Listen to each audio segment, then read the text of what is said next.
여러분 대박입니다. 2024년 1월 비트코인 현물 ETF가 물꼬를 트고 7월 이더리움 ETF가 등장했던 첫 번째 사이클의 파동이 이제 솔라나, 라이트코인, 헤데라 등 무게감이 있는 알트코인들의 현물 ETF 연쇄 승인 소식과 함께 알트코인 시장 전체로 확산하는 2차 ETF 사이클이 공식적으로 시작됐는데요. 이는 오랫동안 침체기를 겪었던 알트코인들에게도 새로운 기회의 바람이 불어올 수 있다는 것을 의미하며 신규 ETF 출시를 통해 기관 자금이 알트코인까지 분산 투자되는 흐름이 명확하게 나타난다면 우리가 그토록 기다렸던 알트 시즌의 불씨가 완전히 살아날 가능성이 충분합니다. 이번 주에 새롭게 상장되는 알트코인 ETF들의 라인업을 한번 살펴보면 세계적인 암호화폐 자산 운용사인 비트와이즈가 선보이는 솔라나 현물 ETF가 뉴욕 증권 거래소 NYSE 아르카에 상장되는데 이 상품은 미국 최초로 100% 현물 솔라나를 보유하고 여기에 더해 네트워크 스테이킹 수익까지 내재화했다는 것이 큰 특징이며 운용사 카나리 캐피털에서 출시하는 라이트코인 현물 ETF와 헤데라 해시그래프 현물 ETF도 모두 나스닥에 상장되어 거래를 시작합니다. 이번 2차 ETF 사이클의 가장 큰 특징은 ETF 구조의 혁신적인 변화로 단순히 코인 현물을 보유하는 것에 그치지 않고 네트워크 스테이킹 수익까지 ETF에 내재화하는 새로운 시도가 본격화된 건데, 스테이킹은 지분 증명인 POS 방식 블록체인에서 코인을 예치해서 네트워크 검증에 참여하고 그 대가로 보상을 받는 행위로 그동안 투자자들이 솔라나나 이더리움 같은 코인을 직접 지갑에 넣고 스테이킹해야 얻을 수 있었던 이자 수익을 이제는 ETF 상품 내부에서 알아서 발생하도록 만든 것이 핵심입니다. 새로운 알트코인 ETF들은 가격 상승과 이자 수익이라는 두 마리 토끼를 모두 추구하며 특히 솔라나처럼 연 5%에서 7% 안팎의 스테이킹 보상률이 있는 자산은 ETF에 담아두기만 해도 해당 수익이 펀드 순자산 가치에 고스란히 반영되니 투자자 입장에서는 코인을 직접 들고 있는 것과 동일한 가격 퍼포먼스에 더해서 추가 수익까지 얻을 수 있고, 수익이 발생하는 ETF라는 컨셉은 인컴형 자산을 선호하는 기관 투자자들에게 강하게 어필하여 수익률을 높일 수 있는 매력적인 상품이라고 할 수 있습니다. 이런 흐름에 그레이스케일 역시 가만히 있지 않고 기존 OTC 마켓에서 거래되던 그레이스케일 솔라나 신탁을 뉴욕 증권 거래소 아르카 상장 ETF로 전환하기 위한 승인 절차를 진행하고 있으며, 이미 신탁에 솔라나 스테이킹 기능을 추가하는 등 ETF 전환에 맞춰 상품 구조를 손보고 있고, 블룸버그의 애널리스트 에릭 발추나스는 그레이스케일의 솔라나 신탁이 빠르면 이번 주 안에 ETF로 전환될 것으로 예상된다고 밝혔습니다. 이번 주에만 솔라나, 라이트코인, 헤데라 등 세 가지 알트코인 현물 ETF가 새롭게 시장에 등장하고 여기에 그레이스케일의 솔라나 ETF까지 가세하며 라인업이 한층 풍성해졌는데,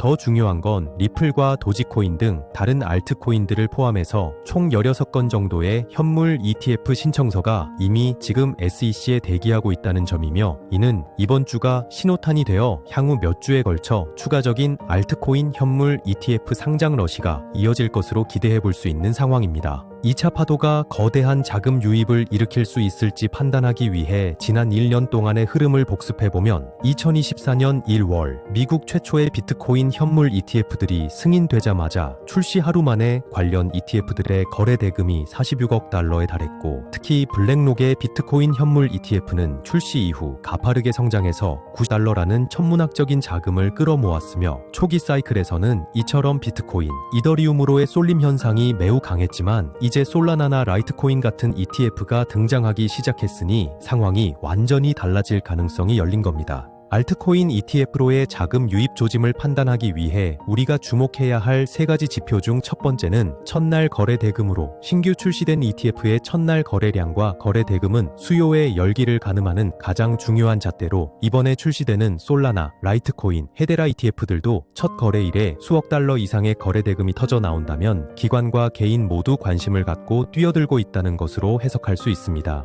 두 번째는 순자금 유입으로, ETF는 수요가 많아지면 신규 펀드 지분 발행을 해서 기초 자산을 매입하며 시장의 공급을 늘리게 되므로 ETF 설정액의 증가는 곧 실제 해당 코인에 대한 신규 자금 유입을 의미하는데, 블랙록의 비트코인 ETF의 경우 출시 한 달 만년 순유입이 32.6억 달러에 달했고 현재까지도 매주 수억 달러씩 자금이 들어오고 있는 것처럼 알트코인 ETF들도 출시 직후 얼마나 많은 펀드 설정이 이루어지는지 체크할 필요가 있습니다. 세 번째는 괴리율로 ETF의 시장 가격과 기초자산 순자산 가치의 차이 정도를 눈여겨봐야 하며, 정상적이라면 차익 거래로 인해 가격이 순자산 가치에 수렴하겠지만 만약 신규 알트 ETF들이 첫날부터 순자산 가치 대비 상당한 프리미엄을 보인다라면 이건 매수 수요가 공급을 압도하고 있다는 것으로 2차 자금 파도가 거세게 몰아치고 있다고 해석할 수 있고, 반대로 거래량이 적고 약세라면 할인 현상도 생길 수 있는데 그건 관심 부족의 신호일 겁니다. 솔라나, 라이트코인, 헤데라까지 승인된다는데 정작 XRP는 미국 현물 ETF가 아직 승인되지 않은 상태지만 비트와이즈, 아크인베스트, 카나리, 그레이스케일, 그리고 전통자산 운용사인 프랭클린 템필턴까지 잇따라 신청서를 넣어놓고 대기하고 있어 이미 XRP 레버리지, ETF 등 관련 상품들이 출시되었고, 이번에 주요 알트코인들에 대한 출시가 이루어진다면 XRP 역시 머지않아 의미 있는 소식을 전해줄 거라는 생각이 드는 건 기분 탓만은 아닐 겁니다. XRP에 대한 시장의 기대감은 상당하여 알트코인들 가운데서도 탑 5안에 들 정도로 영향력이 크고 오랜 팬층과 광범위한 활용처를 보유한 코인인데, 카나리 캐피털의 스티브 맥클러그는 XRP ITF가 승인되면 첫 달에 50억 달러의 자금이 몰리면서 이더리움 ETF를 능가하는 폭발력을 보여줄 거라고 강력한 낙관론을 펼치기도 했으며, XRP가 실사용 금융 서비스 분야에서 확실한 유틸리티를 갖추고 있기 때문에 기관 투자자들의 선호도가 높고 초기 수요 면에서 비트코인 ETF 출시 때보다 나을 수 있다는 전망이 나오고 있는 겁니다. 실제로 이런 주장에 힘을 실어주듯이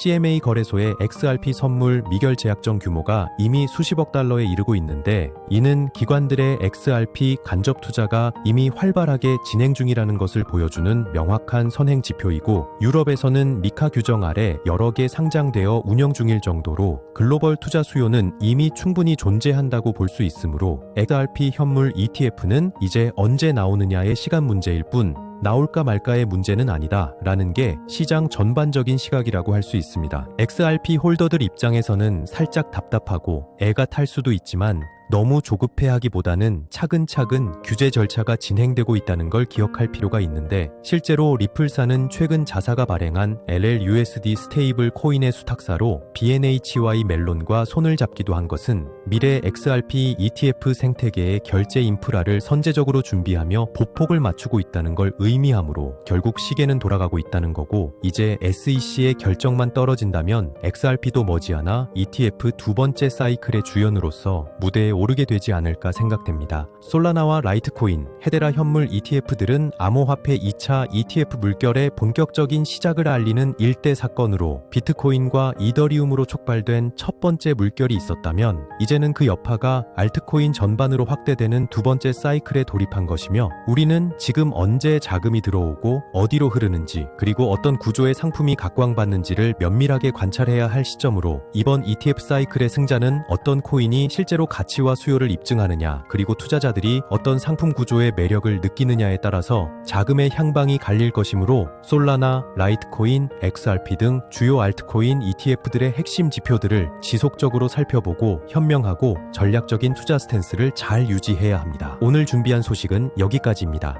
오늘 영상 유익하셨다면 구독과 좋아요 한 번씩 부탁드리고요. 저는 다음에 더 좋은 정보와 소식으로 찾아뵙겠습니다. 여러분의 성공적인 투자를 기원합니다. 감사합니다.